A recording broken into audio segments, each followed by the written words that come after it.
Olá, pessoal! Sejam todos muito bem-vindos a mais uma reflexão do nosso livro Roteiro, onde nós estamos aprendendo um pouquinho mais com Chico e Emmanuel. 15 de junho de 2025, não são 20 horas, porque neste momento, às 20 horas, eu já estou na metade do podcast ao vivo, que hoje estamos no mesmo local. Então, por isso, o nosso estudo de hoje será gravado. Como eu falei lá na nossa primeira aula, né? Eu vou evitar ao máximo deixar de fazer aos domingos para que a gente termine realmente na data prevista, lá em dezembro, que aí finaliza o nosso livro, e aí a gente fecha essa temporada 2025. E aí nós teremos normalmente os nossos encontros ao vivo, ou salvo alguma exceção. Então, só para contar um pouquinho, pessoal, para quem é novo no canal, sejam todos muito bem-vindos. Eu sou a Márcia Koch, aqui são as nossas reflexões. Aqui embaixo na descrição vocês vão achar todos os links das aulas anteriores do nosso livro Roteiro. Nós estamos estudando este livro que realmente é um verdadeiro roteiro para toda a nossa jornada de aprendizado.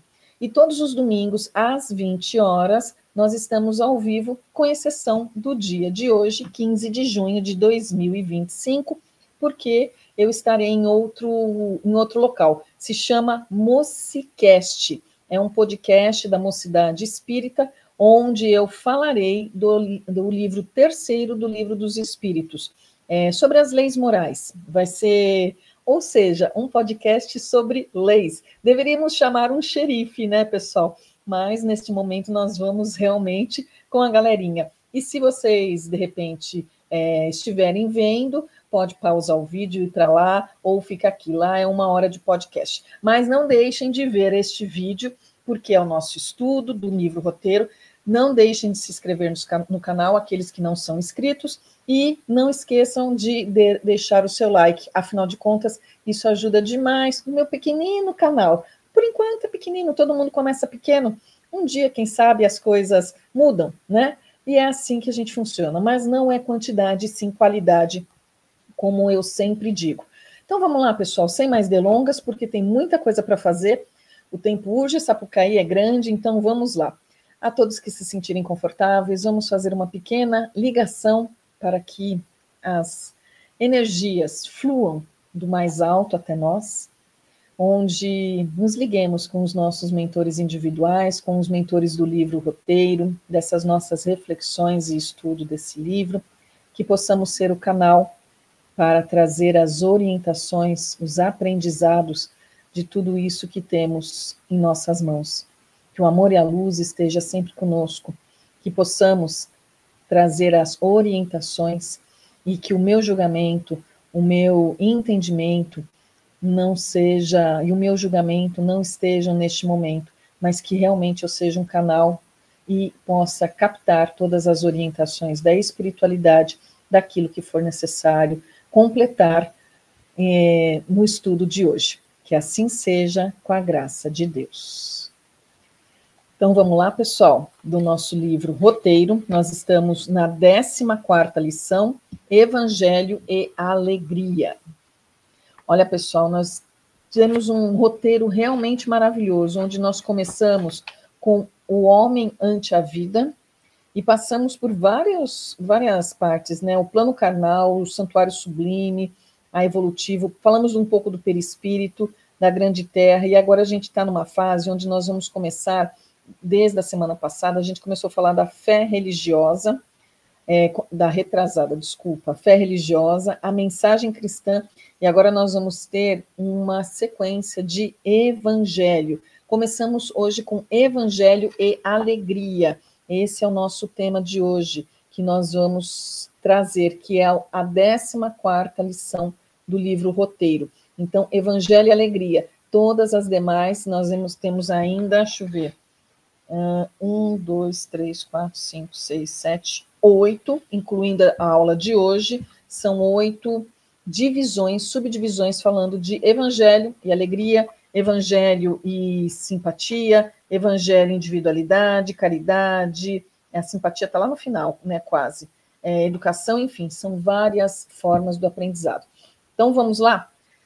Emmanuel começa assim, né, bem sutil para variar, né? Ele fala: a grande injustiça comete quem afirma encontrar no Evangelho a religião da tristeza e da amargura. Ele já vem logo de cara com isso, né? Pensa que é uma história de dor, sofrimento, de todo o martírio do Cristo, um monte de coisa. Mas ele fala que, indubitavelmente, o sacerdócio, muita vez, impregnou o horizonte cristão de nuvens sombrias. Isso é uma grande verdade, né? Com certas etiquetas do culto exterior. Etiquetas do culto exterior. Desde a época de Jesus, existia cultos rituais, vamos dizer assim, no sentido de você não pode se sentar à mesa sem lavar pés e mãos, limpar, purificar, né? Eles falam a purificação do corpo. Mas Jesus quebrou todas as regras, porque não é o que está fora, é o que está dentro, né? Então ele fala, né, mas o cristianismo, em sua essência, é a revelação da profunda alegria do céu entre as sombras da terra. Que sombras são essas? São as sombras que estão dentro de nós, do nosso pensamento, julgamento, do nosso coração, e enfim, e ele veio trazer tudo isso. Vamos lá para vocês entenderem um pouquinho mais. A vinda do Mestre é precedida pela visitação dos anjos, Gabriel. Maria, jubilosa, conversa com um mensageiro divino que a esclarece sobre a chegada do embaixador celestial. Gente, fica imaginando o choque que Maria teve quando...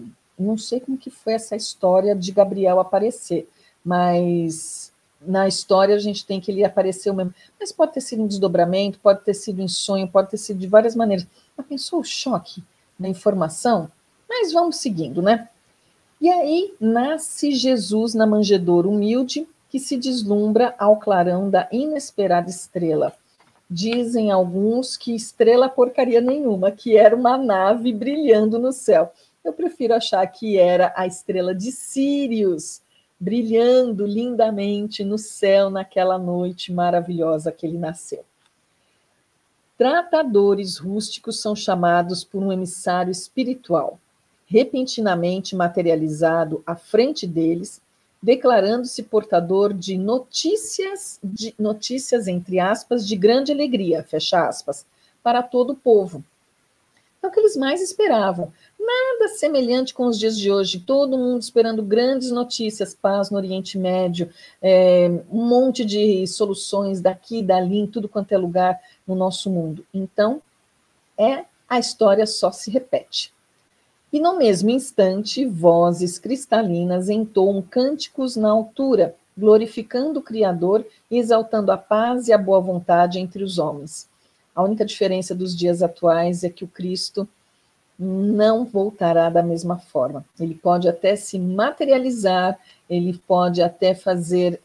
acho que materialização é isso, né? É o trabalho de ectoplasmia que Chico fazia no início da sua mediunidade, mas plasmar a sua imagem e falar com todo mundo. Ele não precisa renascer como fez, ter um pai, uma mãe carnal para trazer novamente a mensagem. Ele já trouxe, agora ele pede para os seus emissários. E aí, naquela época começa assim, começam a reinar o contentamento e a esperança. Cara, eu fico imaginando, né, a esperança de todo mundo, porque afinal de contas eles eram oprimidos pelo Império Romano, que na verdade dominava tudo e a todos naquela época, né? Emmanuel segue, Emmanuel e Chico, né, a duplinha. Mais tarde, o mestre inicia o seu apostolado numa festa nupcial, assinalando os júbilos da família. Eu vou fazer mais uma pausa. Eu não queria, mas sempre eu vou lembrando, né? Que festa nupcial foi quando ele transformou a água em vinho, tá lá na passagem, que é o momento que ele começa a realmente se mostrar quem ele realmente é. Então, inicia-se o apostolado naquele momento, né? Porque ele sempre tinha aquela história, né? Imagina, Maria, por mais que soubesse de tudo, era mãe. Era a mãe dele e não sabia a forma que ele iria finalizar a tarefa. Porém, imaginava que o negócio ia ser bem complicado. E aí, quando começa, ele faz a transformação, E aí continua assim, como que, percebendo limitação e estreiteza em qualquer templo de pedra para a sua palavra no mundo, o Senhor principia suas pregações à beira do lago, em pleno santuário da natureza. Flores e pássaros, luz e perfume representam a moldura, a sua doutrinação. Ele sempre pregava em praça pública, né? Multidões ouvem a voz balsamificante. Doentes, aleijados, tocam-se de infinitas consolações. Pobres e aflitos entreveem novos horizontes no futuro. Mulheres e crianças acompanham-no alegremente. O Sermão da Montanha é o hino das bem-aventuranças, suprimindo a aflição e o desespero. Como disse uma vez Gandhi, se todos os livros do mundo se perdessem e sobrasse apenas o Sermão da Montanha, nada haveria se perdido. E por onde passa o divino amigo, estabelece-se o contentamento contagiante. Em pleno campo, multiplica-se o pão destinado aos famintos. Tudo isso no Sermão do Monte. O tratamento dispensado pelo mestre aos sofredores considerados inúteis ou desprezíveis cria novos padrões de confiança no mundo. Ou seja, ele acolheu todos aqueles que eram desprezados, que, como hoje em dia existem muitos preconceitos de muitas coisas, naquela época, na época de Jesus, quando uma pessoa, ao nascer, vinha cego, vinha surdo, mudo, alguma questão de nascença, como a gente tem, uma perna maior, outra menor, alto, baixo, gordo, magro, sei lá, alguma coisa que acontece, como acontece hoje em dia normalmente, eles diziam que era um castigo de Deus, então que aquela pessoa estava, entre aspas, né, amaldiçoada. Não era a questão, era a falta de conhecimento da lei de Deus, de ação e reação. Então, todos esses que eram desprezados, Jesus acolhe. Jesus fala, vem até mim os pequeninos, os frágeis de coração, os puros de coração.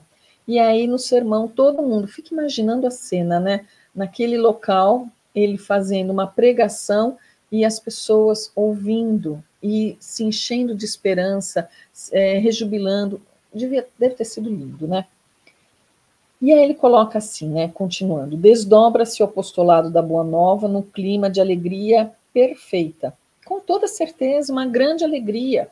Era boas novas realmente. O opressor seria retirado, mas não da forma que estava nas Escrituras, apesar que todo mundo achava que realmente o Messias viria com seus exércitos, expulsaria os invasores, etc. e tal.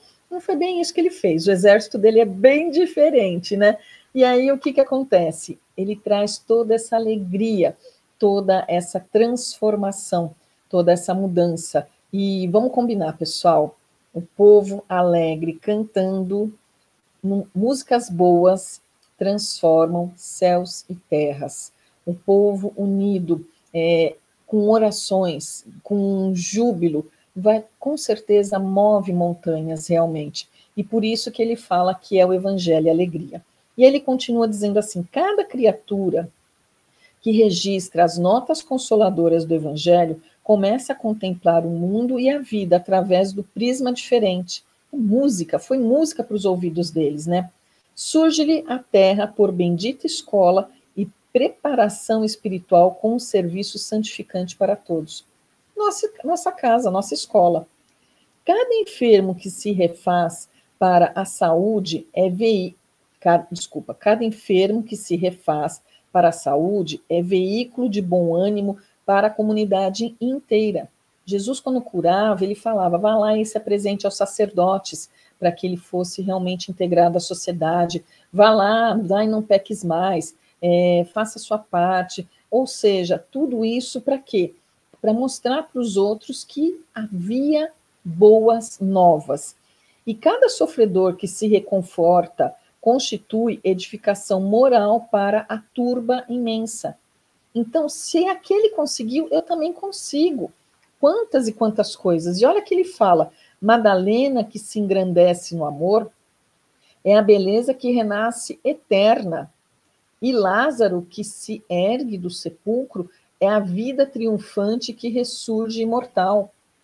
Ele trouxe Lázaro de volta à vida para mostrar realmente um dos milagres, para comprovar que ele era o Messias. Depois de um tempo, Lázaro realmente veio a falecer, normalmente, como todos nós encarnados, passamos pela etapa. E Madalena, essa transformação, é o grande cálice, é o grande santo graal, realmente, o ventre da mãe dele, de Maria, e a transformação de Maria Madalena. Então, quando as pessoas procuram o santo graal, o cálice que Jesus tenha bebido na última ceia, na verdade, o graal é o útero materno. É a primeira morada do espírito antes de reencarnar. Ele pode até ter usado um cálicezinho e que mudaram a história, mudaram para algo material, purificado, santo. Mas se a gente for ver, o que é o graal? Não dizem que a Maria era virgem quando concebeu Jesus? Enfim, não vamos entrar nessa questão. Mas se teve isso, o cálice imaculado é o útero dela. Só a gente raciocinar. Mas, como sempre, o ser humano dá um ziriguidum, né, um somebody love ali e muda a história. Mas, enfim, houve essa transformação de Madalena e onde que ela entendeu também a purificação que ela precisava fazer. E finaliza dessa seguinte maneira: e ainda, do suor sangrento das lágrimas da cruz, o Senhor faz que flua o manancial da vida vitoriosa para o mundo inteiro, com o sol da ressurreição a irradiar-se para a humanidade, sustentando-lhe o crescimento espiritual na direção dos séculos sem fim. É toda a eternidade, são séculos sem fim realmente. Então, quando a gente está falando de evangelho e alegria, é exatamente isso. Por quê? Durante essa leitura, um pouco antes da gente estar nessa gravação, eu estava refletindo exatamente sobre todas as opções, todas as coisas que nós podemos fazer e entender o que é o Evangelho. O Evangelho não é só o livro sagrado, o Pentateuco, trazido por Kardec. Um dos livros é o Evangelho segundo o Espiritismo, ou o Velho Testamento, o Novo Testamento, a Bíblia. Não é isso. O Evangelho, as leis de Deus está dentro de nós. O Evangelho é o Cristo.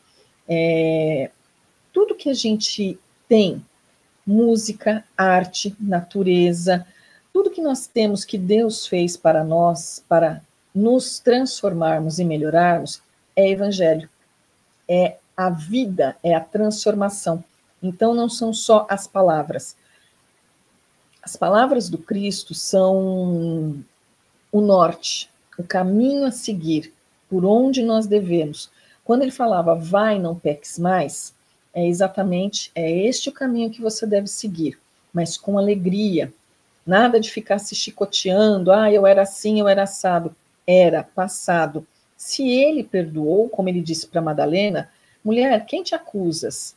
Se ninguém te acusou, nem eu vou te acusar. Então vai, não peques mais também. Ele fala a mesma coisa para ela. Então é a mesma situação. Sempre aquela transformação, a alegria, o perdão não é só de quem recebe, quem o dá. Mas o perdão ele tem que ser sentido.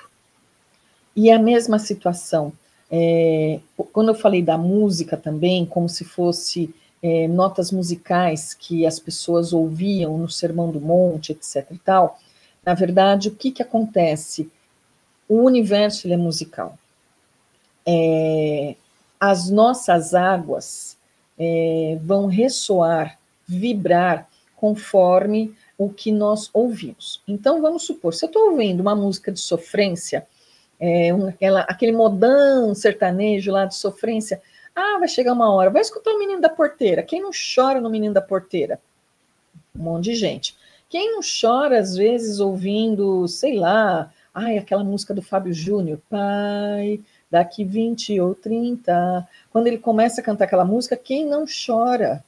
e tantas outras. Mas o evangelho, e aí o que acontece? O evangelho, ele é alegria. Então, o que nós ouvimos vai mudar a nossa frequência e elevar ou baixar. Mesmo que eu ouça uma música triste que me faça chorar, o que vai acontecer? Pode dar uma limpeza interior e fazer com que aquela tristeza momentânea faça eu refletir em algumas coisas e me transformar. Agora, se eu continuo um dia, 2, 3, uma semana, um mês, um ano, só ouvindo a mesma coisa, sofrendo, é ladeira abaixo. Vai cair numa frequência muito baixa e entrar talvez numa depressão. E aí você tem que fazer o caminho de volta. Então, de vez em quando, por isso que a gente fica nesse sobe e desce. Agora, o que nos leva realmente a descer e aí se afinar e passar por questões de obsessão, vampirismo, etc. e tal, são as músicas de baixo calão, músicas que falam porcarias, músicas que não têm uma boa sonoridade musical, batidas que eles afetam. Por exemplo, no livro Há 2000 anos, opa, quase que eu arrebento um negócio aqui. No livro Há 2000 anos, tem um determinado momento que quem quiser escute o audiobook, né? Porque às vezes não consegue ler o livro, mas tem um audiobook. E eu lembro na época que era um audiobook, por isso ele foi muito romanceado. Nesse audiolivro que eu estava ouvindo do livro Há 2000 anos, os cristãos eram perseguidos, um monte de coisa, tudo. E aí o que acontece? Os romanos prendem vários cristãos e de repente levam eles para onde? Para a arena para jogar para os leões famintos, né? E aí o que acontece? Antes de todo esse aprisionamento, eles se reuniam em cavernas, em catacumbas, em vários lugares, para, com alegria, ver as palavras, as epístolas, as anotações dos apóstolos, se reunirem em oração e faziam cânticos. Quando eles estavam lá amarrados, né, porque eles foram, inclusive, amarrados para depois os leões virem e devorarem, enfim, aquela cena horror. Na verdade, durante o audiolivro, tem uma música tocando e tem fala dos personagens, e um dos personagens lá romanos começa a ouvir os presos começarem a cantar louvores, né? Porque todo mundo começa lá, né? Os que sabem que vão morrer. E agora, o que a gente vai fazer? Não sei o que lá. Aí todo mundo, fique firme, a vida eterna nos aguarda, a boa nova do Cristo, e papapá. Nessa época, Jesus já tinha sido crucificado. E aí, o que acontece? Eles começam a cantar. E os romanos, os generais romanos começam a falar assim, como assim eles estão cantando? Eles não estão apavorados? Porque o conforto, o evangelho confortou. E aí eles cantavam mais alto ainda, e naquela época era como se fosse meio que um canto meio que, não é gregoriano, mas era uma melodia suave, angelical, com palavras de júbilo ao Deus, de reverenciando tudo. E aí, durante esse período, ele fala assim, aumente o som da nossa música. Que música? Era uma música que instigava toda a plateia e também instigava os animais que lá se encontravam, exatamente para ficarem mais ferozes. Então, era aquela coisa, foi um combate. Essa parte do livro foi muito interessante. E aí, só para fechar, por que eu lembrei disso? Porque nós somos responsáveis por tudo que entra e sai de dentro de nós. A transformação sempre é dentro. A transformação nunca será fora. A transformação fora, a gente vai para uma academia, vai para um cabeleireiro, vai para qualquer coisa, tira umas férias, mas a transformação interior cabe a cada um de nós. Então, por isso, pessoal, o convite de hoje é que vocês se transformem, se atualizem nesse grande e maravilhoso livro e nesse evangelho de luz e de amor. Bom, se vocês tiverem dúvidas, coloquem nos comentários, porque hoje no nosso chat eu não estarei com vocês, só lá no finalzinho, e eu posso responder assim que terminar lá. E eu esqueci de fazer as nossas cartinhas. Quem foi o anjo? Quem vai ser o anjo que vai trazer as nossas orientações de hoje? Vamos ver quem vai ser o anjo que vai trazer a nossa orientação? Ai, Gabriel. Ó, Gabriel. Gabriel, liderança. E de quem a gente estava falando, né? Exatamente aqui, pessoal. Gabriel. Não sei se está dando para ver direitinho. Não está dando. Mas diz assim, Gabriel, liderança. É hora de você assumir o seu poder e sua posição de liderança e guiar os outros com amor. Interessante, né? Nós estávamos falando de Gabriel que trouxe a anunciação a Maria de Nazaré. Foi ele que falou. De uma certa maneira, é uma liderança, é uma orientação, ou seja, toma posse daquilo que é teu, faça a sua mudança, faça aquilo que realmente a gente veio aqui para fazer, ser feliz, alegre e nos transformar. E nas nossas afirmações, eu tirei uma afirmação que diz assim: eu sou cada vez mais confiante em minhas habilidades e talentos. Pronto, só vem confirmar exatamente o que Gabriel falou. Eu sou cada vez mais confiante em mim, em minhas habilidades e talentos. Se vocês printarem, marcarem, coloquem aí o que vocês acharam das duas mensagens de Gabriel e da afirmação eu sou, para que durante a semana vocês repitam o máximo de vezes possível e lembrem-se de fazer realmente a sua escolha e a sua transformação. E é isso, pessoal. Também quem quiser, depois o podcast, né, vai ficar gravado lá no canal, que se chama Moci de Mocidade, Mocicast, que hoje sou eu que estarei lá com eles a partir das 19h30 para falarmos um pouquinho do livro terceiro das Leis Morais do Evangelho segundo o Espiritismo. Então, pessoal, 2 estudos para vocês começarem muito bem a semana, 2 reflexões maravilhosas, e eu espero que vocês estejam comigo no próximo domingo. Até lá. Beijo no coração, boa semana. Tchau, pessoal.